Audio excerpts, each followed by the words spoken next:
السلام علیکم ورحمۃ اللہ وبرکاتہ۔ محترم دوستوں، امید ہے کہ آپ سبھی لوگ خیریت سے ہوں گے۔ اللہ رب العزت آپ لوگوں کو اسی طرح خوش رکھے اور کامیابی عطا فرمائے۔ میرے عزیزوں، حضرت وہب بن منبع رحمہ اللہ ایک واقعہ نقل کرتے ہیں کہ ایک مرتبہ ایک ظالم بادشاہ اس نے محل تیار کیا، خوبصورت محل بنوایا اور وہ اس میں عیش و آرام کے ساتھ رہنے لگا۔ قریب ہی میں ایک بڑھیا آئی، اس نے اس کے محل کے ایک سائیڈ میں کنارے پر ایک جھوپڑی بنا لی، ایک کٹیا بنا لی، اس میں وہ رہتی تھی۔ ایک مرتبہ محل کا جو بادشاہ تھا اس نے محل کا چکر لگایا، تو جب محل کا چکر اس نے لگایا تو دیکھا کہ محل کے ایک سائیڈ میں کنارے کونے میں ایک جھوپڑی بنی ہوئی ہے۔ تو بادشاہ نے کہا کہ یہ جھوپڑی کس کی ہے؟ تو لوگوں نے اس کو بتایا کہ ایک بڑھیا ہے، اس نے یہ جھوپڑی بنوائی ہوئی ہے۔ تو بادشاہ کہنے لگا کہ یہ بڑھیا کہاں گئی؟ تو لوگوں نے بتایا کہ پتہ نہیں، کچھ کام وام کرتی ہے، کہیں چلی جاتی ہے، پھر وہ شام کو آتی ہے۔ تو بادشاہ نے حکم دیا کہ اس جھوپڑی کو گرا دو۔ تو ان لوگوں نے اس جھوپڑی کو گرا دیا اور بادشاہ اپنے محل میں آ گیا۔ شام کے وقت جب بڑھیا آئی، اس نے دیکھا کہ میری کٹیا گری ہوئی ہے، جھوپڑی گری ہوئی ہے، تو اس نے لوگوں سے پوچھا، کچھ لوگ کھڑے تھے ادھر ادھر، لوگوں سے پوچھا کہ یہ میرے آشیانے کو، میری جھوپڑی کو کس نے گرا دیا؟ تو لوگوں نے بتایا کہ بادشاہ سلامت آئے تھے، انہوں نے دیکھا، انہوں نے حکم دیا، جھوپڑی گر گئی۔ تو اس کو بڑی تکلیف ہوئی، تو اس نے آسمان کی طرف دیکھ کے ایک آہ لگائی کہ یا اللہ، میں تو یہاں نہیں تھی، تو کہاں تھا؟ میں یہاں نہیں تھی، تو کہاں تھا؟ اللہ کو جلال آ گیا۔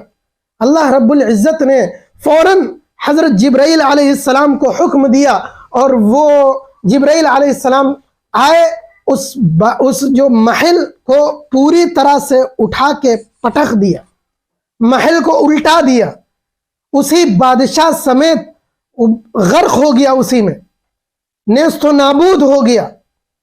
میرے عزیزوں، معلوم چلتا ہے کہ مظلوم کی بد دعا بہت تیز لگتی ہے، مظلوم کی بد دعا میں بڑا اثر ہوتا ہے۔ ایمان والوں کی بد دعا، ایمان والے اگر ان کی دعا میں تاثیر ہوتی ہے تو پھر ان کی بد دعا بھی اسی طرح خطرناک ہوتی ہے۔ اس لیے بچنا چاہیے۔ اگر آپ کسی کو تکلیف دے رہے ہیں، پریشان کر رہے ہیں، ایسا ہوتا ہے نا کہ امیروں کو تو کچھ کیا نہیں جاتا ہے، ان کا تو کچھ اکھاڑ نہیں پاتے ہیں، اور اب بچے غریب تو انہی کا مال لوٹ رہے، انہی کو پریشان کر رہے، انہی کو ستایا جا رہا، انہی کا جو ہے مال ہڑپ کیا جا رہا، انہی کو اجاڑا جا رہا، انہی پر زمین کو گرایا جا رہا، زمین میں دھسایا جا رہا، پہاڑ توڑے جا رہے، ظلم کیا جا رہا۔ سب کس پر ہو رہا؟ غریب پر۔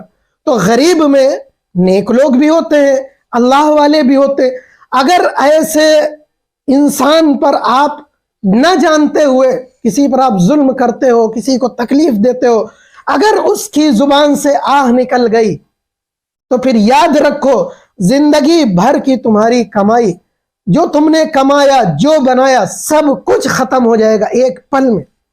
اللہ رب العزت جب پکڑ کرنے پر آتا ہے، جو کہتے ہیں نا، اس کی لاٹھی میں دیر ہے اندھیر نہیں، میں یہ بھی غلط مانتا ہوں۔ اس کی لاٹھی میں دیر بھی نہیں ہے، نہ اندھیر ہے، نہ دیر ہے نہ اندھیر ہے، وہ تو بس چھوٹ دیے رہتا ہے تمہیں، کب تمہاری پکڑ کر لے۔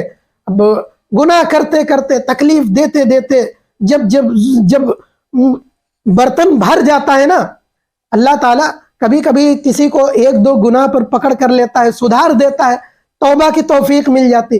لیکن جسے توبہ کی توفیق نہ ملی تو پھر وہ ڈھکن، وہ برتن بھر جاتا، اور جب برتن فل ہو جائے پھر اگر ابال آتا ہے نا تو بہہ پڑتا ہے، برتن پھٹ جاتا ہے۔ اسی طرح اللہ رب العزت جب گناہ پر گناہ کیے جاتا ہے اور اللہ کی پکڑ آتی تو پھر کہیں کا نہیں چھوڑتا ہے، پھر زمین میں دھسا دیتا ہے، پہاڑ ٹوٹ جاتے ہیں۔ اس لیے میرے عزیزوں، غریبوں کی، مظلوموں کی بد دعا لینے سے، ان کی ہائے سے بچو۔ اللہ رب العزت ہم سب کو عمل کی توفیق عطا فرمائے۔ وآخر دعوانا ان الحمد للہ رب العالمین۔